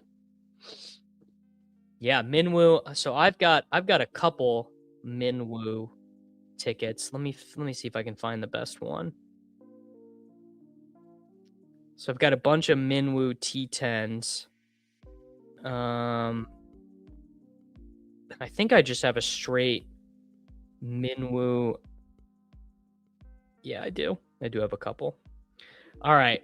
Bang. We have got Puka Nacua at 2. Easy pick there. My best big board last year pushed quarterback hard and got punished was Shadur Cousins Dimes. Well, I mean, that probably worked out for you. Tough scenes where top 70 make the cut out of 72, and I'm not going to get a 6-6 in my main lineup. I think it's just top 50, right? I think it's just top 50. Any early flip the board picks you're running at the 2-3 hole? Not yet. I think it's way too early for stuff like that because so much is going to change, right? Oh, anyone within 10 strokes. Oh, so it's basically the Masters rule. Okay. Good to know. Yeah, I don't think there's much of a reason to want to be flipping the board yet. Like, dude, it's February. Who knows? I think you just try and make as many good picks as you can get. I'm trying to figure out the number I got on Minwoo Lee. I also have a Rory because BetMGM gave me a boost. All right. Well, Adam Scott I've got.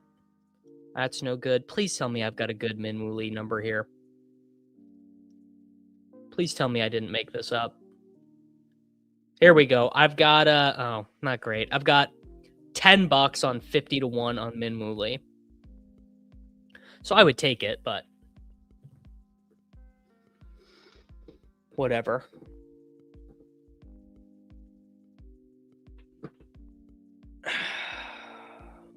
Has anyone been able to get a Puka Bowers start yet from these 2 holes?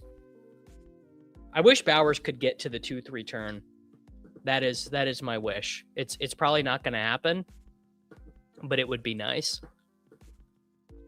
James Cook and A-Chain at 9 and 10 is crazy. How did he get that? Oh, Jeremiah Love at 13. Oh, I need to restart the background script for the sidekick. Oh, it went away. Ah! Help! I can't draft unless Kyren and Shady and Sacrilegious are holding my hand.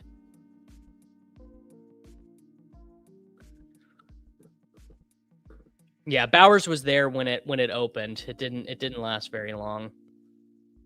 Do I want to take Chase Brown just so I don't get... I have, like, no Chase Brown.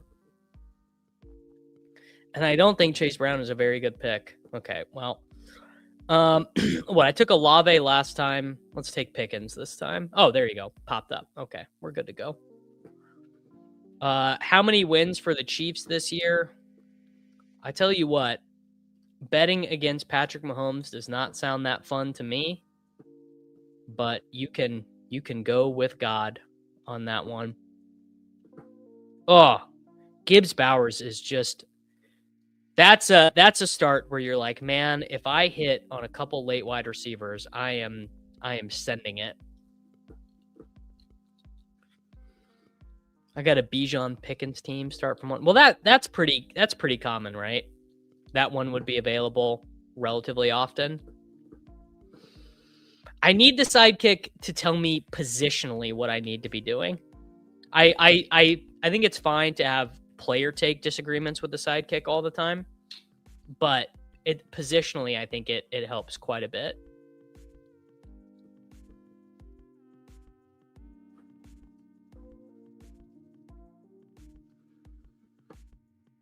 A-Chain on the slight fall. I guess what people are scared of whoever the quarterback is going to be. People are scared of Malik Willis. Ooh, Bijan, Love, and Pickens. That is an insane start. It's not best ball, but I get to keep 2 in a keeper league going with Bowers and A-Chain. Oof. Kill him. I sadly had to toss A-Chain back in my longtime keeper league with my best friends from high school because I drafted Bucky Irving in the 15th round 2 years ago. So I had to keep, I had to choose to keep, and I drafted A-Chain his rookie year, but it was like A-Chain in the 6th with penalties or Bucky Irving in the 14th. On any other team, Chase Brown gets replaced a la Phillip Lindsay, but Cincinnati is so cheap, he's going to survive and be a good pick like last year. Yeah, but what if they sign the cheapest, shittiest free agent running back? Like, I don't know. What if the Bengals sign Chris Rodriguez, are we certain that Chase Brown keeps his job over Chris Rodriguez?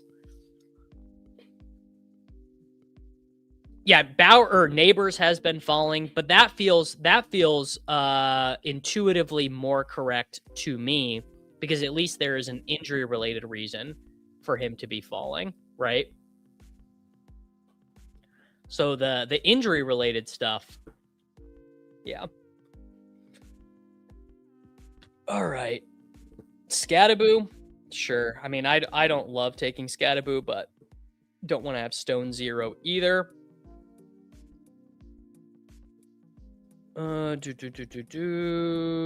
Judkins, Harvey, Javante. Sure. All right, leg up, boys. We'll take Harvey. If Underdog gave me my own draft contest, like the Flock community contest, what quirks would you add? I would, well, they couldn't do this technologically because they'd have to create something else, but I would add an extra wide receiver starting slot.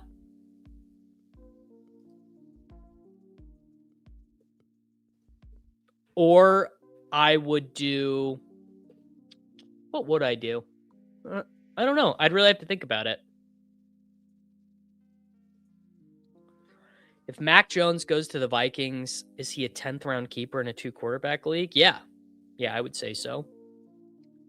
Mike Wright taking Chase Brown in the first round of a mock draft yesterday didn't give you the confidence. I mean, there are a lot of people who like Chase Brown. I was a huge Chase Brown guy his second season, so Best Ball Mania 5, because he was underpriced then, but now he's overpriced for what he is, I think.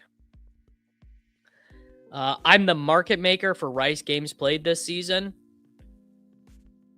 I mean, 17 would be my guess. It would be very abnormal for Rashee Rice to be suspended for a civil case, but obviously he has put himself in harm's way by consistently being a jackass, so the NFL might just be sick of him. Like I am open to mini ranges of outcomes and thoughts and possibilities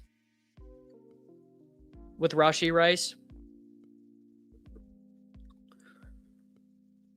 Yeah, famously, Chase Brown in a terrible, terrible season for me was a good call in 2024. Please talk to anyone you know at DK and get them to add labeling to draft teams. I mean, no chance. First off, they don't care about me. You know, I am so far down the list of influencers that any of these companies care about. But I'll ask the next time I talk to someone from DraftKings. I will ask. I mean, I'm sure the Chiefs would kick tires on him, but he probably wants more money than the Chiefs are willing to pay.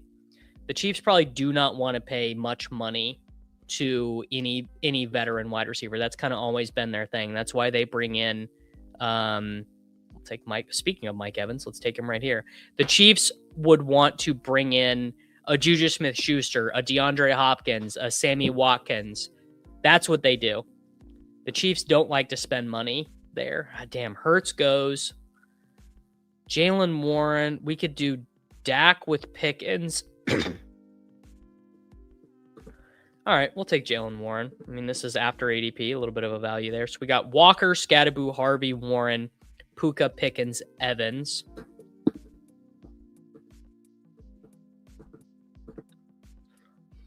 I actually don't even think this is true. If we get to 1,500 subscribers, I don't think we will get more influence. Honestly, I think the deal is I think people sort of more passively engage with my content, whereas like, you know, Pete has 20,000 YouTube subscribers, or maybe 21,000 now. But when people are locked in to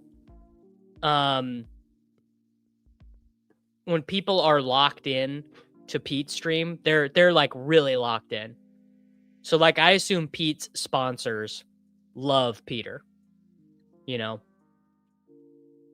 And honestly, shout out to him. I am you know, I could do better to imitate how good Peter is at doing his content. If we knew Mike Evans was going to Buffalo, how high would you be willing to draft him? Probably not that much higher. I don't think being one of Josh Allen's wide receivers is as valuable as being like, I don't know. Like, it's kind of like the Lamar Jackson problem, or it's kind of like the Jayden Daniels issue. It's like they create the offense is so heliocentric around them that it maybe is not particularly valuable to be one of their wide receivers. All right, we've got an update here on Tyreek Hill. This is from Coach Andy Reid. Chiefs head coach Andy Reid said there's nothing happening there when asked if the team had any talks with Tyreek Hill. We're just days away. This is Roto World. We're just days removed from Hill being released by the Dolphins. Furthermore, Reid adds that he doesn't know if Hill is healthy right now to do anything. While Reid didn't rule out the possibility of a reunion with the veteran receiver, it isn't all to discuss things. Hill has already said he intends to play in 2026 when he's healthy, but with his availability for training camp already in doubt, Hill may have to prove to teams that he's able to play before signing a deal. So there you go.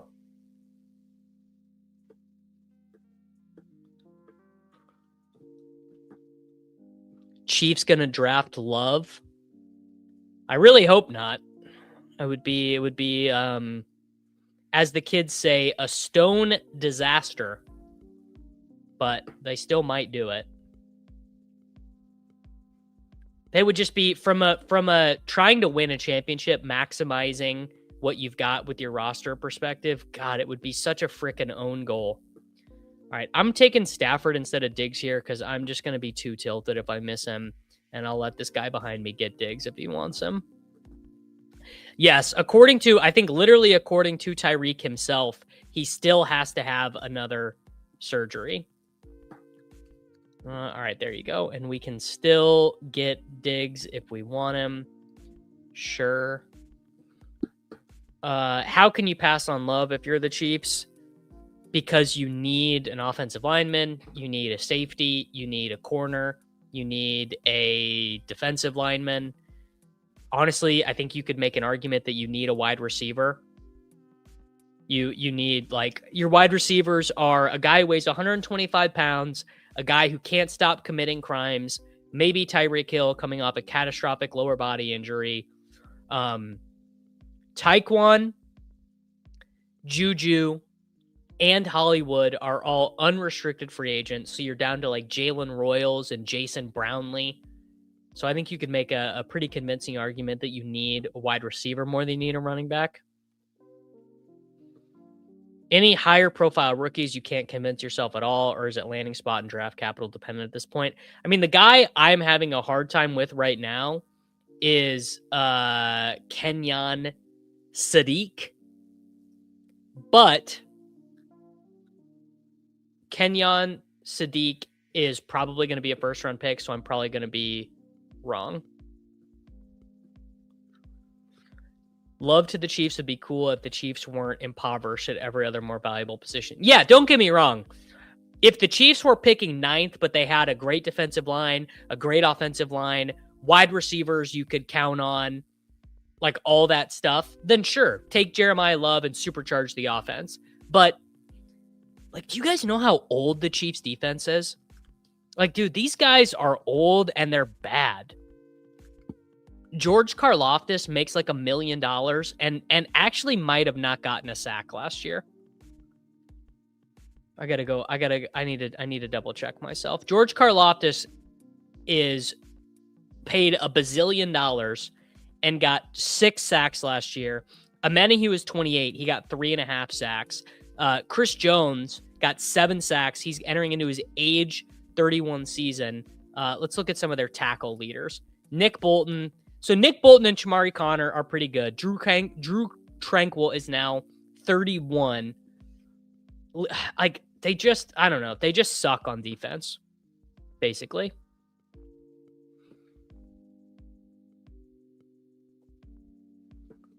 And the offensive line, the guys were kind of okay when they played. Actually, like their PFF grade and stuff was okay. But they were all injured. GM. All right, keep the Chief love the take cast. Well, hell yeah, brother. GM to all the Patriots and the frame moggers. GM to you as well, Mr. Bindles. All right, let's do a little. Is there a quarterback I should take here? Probably not. I mean, maybe I could just take Kyler and get it out of the way. Well, let's take Jennings first. And then I missed on Baker. I missed on Baker by a lot, actually. All right, Kyler Murray it is. Send it. Send it, Kyler.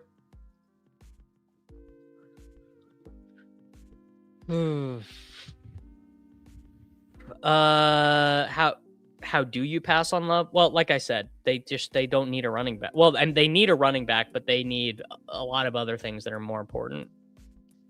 Does the rest of the fantasy community like the Ballers? I honestly, like, don't get me wrong, I would love if any of the Ballers wanted to hang out with me, if they wanted to do a video with me, they wanted to do a show with me, I would be super happy to have them. I just feel like they're way too busy. Like, they don't have time for me? Actually, it's funny you mentioned that. On Saturday, I have a video coming out. I did a video with one of their Dynasty guys, Matthew Betts, who does a lot of work for the Ballers. So I love them. I would be super happy if any of them ever wanted to do anything with me, but I'm down here and the Ballers they're off the screen. They have 415,000 YouTube subscribers. Yeah, FAO was terrible. Josh Simmons. Yeah, I mean, Josh Simmons was away from the team for due to a family tragedy for what was it, 2 months? Casey Concepcion. I'm a big Casey Concepcion guy. Big on Casey Concepcion. I think that skill set has become very valuable in the NFL. I really like him. Wandale, 100 receptions in the Xavier Restrepo role for Cam Ward will feed families. I mean, the Titans can pay Wandale Robinson so much money. Yeah, I mean, I'm sure one of them did go on the randomizer. You guys don't understand. Pete is just like, again, like I'm down here and Pete is way up there. Pete is in a different stratosphere than I am in terms of guests and industry cachet. I am just one small guy in one small little corner of the internet doing it all by myself. You know, Pete is an employee of Matthew Berry. He is Pete has access to different parts of the world than I do. Yeah, Dwayne is a baller. Dwayne McFarland. If you guys haven't listened to his show, Talk Data to Me, Dwayne does great work, and I was happy to hop on his show and chat some ball with him. All right, I'm gonna have to take a tight end here. Maybe this makes sense. I just need a moon ball. Maybe this makes sense as a Sadiq team. I think I'm gonna take Sadiq because I'm just behind everywhere at tight end right now. So I'm gonna need to. Yeah, Peter was literally on TV with Derek Carr. So, you know, it's you know, the old George Carlin saying, it's a big club and we ain't in it. Pete's in the club and I am not. I am not in the club. And that's okay. You know what? Let's do a Rashid Shaheed. Bang. Rashid Shaheed. You know what I just realized? I've got a freaking Debo name match error, I think. Oh, no, I don't. I just have Shaheed ranked ahead. Okay. All right, never mind. My sheet's okay. Takes on Woody Marks, running back who catches passes, and on a team who's probably only worried about upgrading their own line. Yeah, the issue is Woody Marks is the worst interior runner in the NFL, and the Texans want to run the ball on the interior. So that's the issue.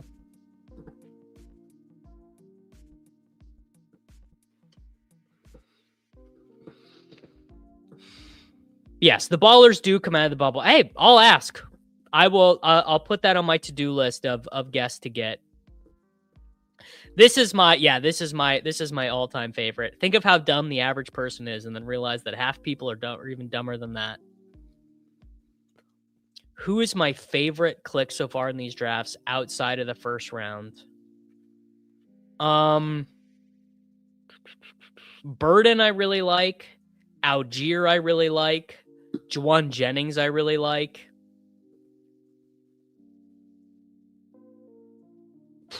Casey Concepcion I like. Emmett Johnson I really like.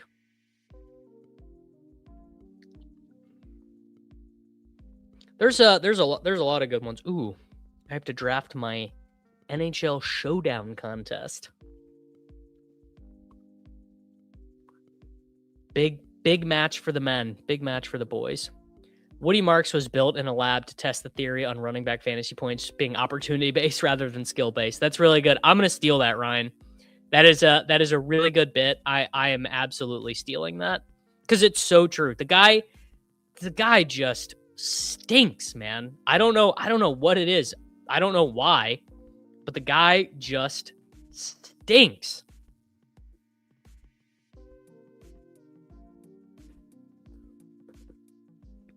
Why bullish on Juwan? Because he's going to get a ton of money in free agency for somebody.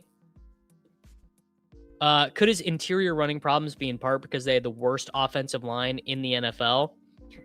I don't think so, because he was also terrible at USC. Right? So it's like, it's a skill that he was bad at, and then he was also bad at it once he got to the NFL. Crane is always wanting me to take Hunter Henry, and I'm just out. I just am so not interested. Can I just take Terrence Ferguson here? It's pretty early. All right, whatever. Gonna appease the clanker gods there and take Hunter Henry. Half of people are dumber than the median person unless the distribution of intelligence is equal on each side, then average works. Well, there you go. You're smarter than me, Darth. Because I wouldn't even take it that far.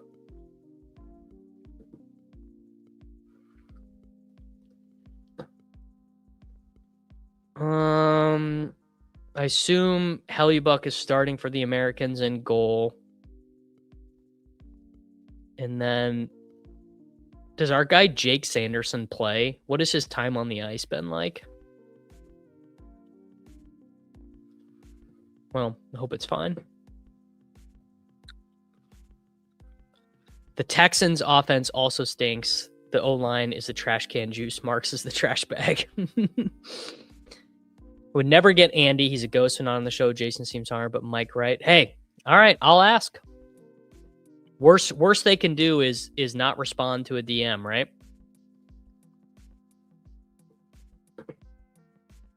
That is one of the things I actually really want to accomplish in this period before the NFL draft is I just want to have as many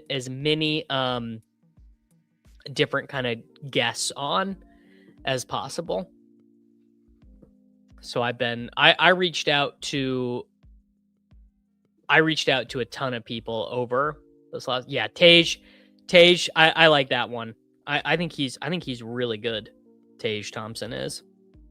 Not that I'm the biggest puck knower of all time. What has Dylan Larkin's minutes been like? Would be funny if they made a slate without Scotty and then he missed the cut. Yeah, what's going on over on the PGA? Minwoo 6 under. Jason Day, Scotty's at even. Sepp Straka 4 under, Tom Kim 3 under, Finau 3 under through 2. Oh, I love these guys. I like BBG and Tyler quite a bit. I saw Dylan Larkin at breakfast once. There you go. Shout out Detroit Red Wings legend. Does he even still play for them, or did I just out my non-ball knowledge? Dylan Larkin hockey reference. Is he still on the Red Wings? He is still on the Red Wings. All right. Still some... Wow. I would have lost money on Dylan Larkin being 30. Damn, I knew I was going to get freaking sniped. Ugh. All right. Sure. Dalton. Actually, you know what? Gunnar Helm. Believe in something, Davis. Believe in something once in your life. Believe in Gunnar Helm. And then we'll take, you know what? We'll take Jacoby. Maybe Jacoby backdoors his way into being on a team with Juwan Jennings or Mike Evans. You never know. There you go. The boys are supporting. I've been on Tyler's show. It was tough for us before because Tyler was on the opposite shift of me where he has a day job and then this is my day job. But now that I'm streaming a little bit more often in the evenings, we should be able to figure it out. I will probably fire a couple NBA dog bowls. Actually, it's funny you mentioned that. I have this stream set to redirect to the Badge Bros NBA dog bowl stream. So you guys will be able to get some NBA dog bowl insights if you're seeking them. Do a draft with a diehard fan of each NFL team this year and hear the local insights on a team. Is 50% worthy ownership a problem? Not around here, it's not, brother. Not around here, it's not. We are giving Xavier Worthy a free and total pass for his injury-plagued season. Not a popular opinion, but we're doing it. God, okay, who took Terrence Ferguson from me? Did I get like mega sniped? Anthony S 98 took him at 185. Yeah. I think I'm not going to let that happen to me anymore. I think when Terrence Ferguson is an option, I think we are just going to do Terrence Ferguson.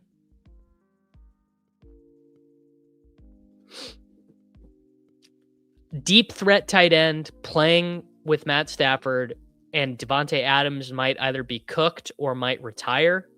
I mean, brother, that is, as the kids say, all day long. All day long, we're doing it. I feel actually very good about him being one of my most drafted guys. Him and Stowers. I'm like, yeah, dude, just send that higher. You know what I'm saying? Know what I mean? Is T Fur? Ooh, honestly, haven't looked. I bet he's honestly, I would guess that my guy, Terrence Ferguson, is probably not that high in the slap model, although I have no idea. That's fun. I haven't even started to go back and really look at the scores of guys I liked. But let's go find out. Terrence Ferguson is... no, super high up. Wow. Really high up in the slot model. I mean, mostly because his draft capital is very good. Did Eli Stowers go too? God, you guys aren't letting me have shit. All right, I'm taking Claiborne here. Wow, yes, so really high slap score for him. Equivalent tight ends. Jonnu, Mason Taylor. Yeah, that's really high for him. Colby. Let's take Michael Trigg. I just have very little Trigg because I've been taking the other rookie tight ends. So obviously his draft capital was really high. Pretty good. Oh, really high RAS. Yeah, 93.2. 15% peak dominator, not great, but his receiving yards per team pass attempt, pretty good. There you go. So pretty good stuff for old Terrence Ferguson. Obviously, a huge part of that being his draft capital. Yeah, I was gonna say the 93rd percentile RAS is why he's up so high. 93rd percentile RAS turns out pretty good. Yeah, I know Trigg really likes Nez. I mean, he is one of those guys. If you watch Trigg play, he just looks really good. That would be a trust the here. Well, and actually, Trigg looks pretty good in slap stuff. Like a 48-ish slap score is actually pretty good for a third round tight end prospect. I guess the breakout score is not great because he's old. Yeah. So his old stuff. Look at the peak dominator for Clar though, because of his Purdue stuff. But the Jolly is the smash. And this guy Dallin Bentley is also kind of interesting too. And Seydou Traore. I mean, he looks like he's going to be undrafted, but still. 23% dominator rating for a tight end.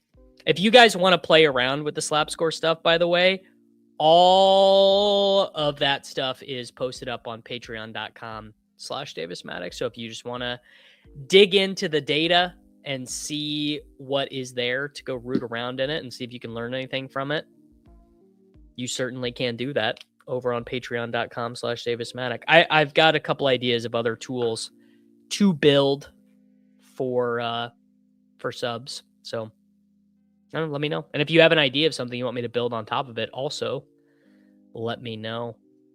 I mean, I just feel like we need a wide receiver more. Slayton, Gesicki, Tonjes, Eric McAllister. All right, we'll take Evan Ingram. Another tight end. Sure. Evan Ingram. Why not? 5 tight end team. All right. We did it.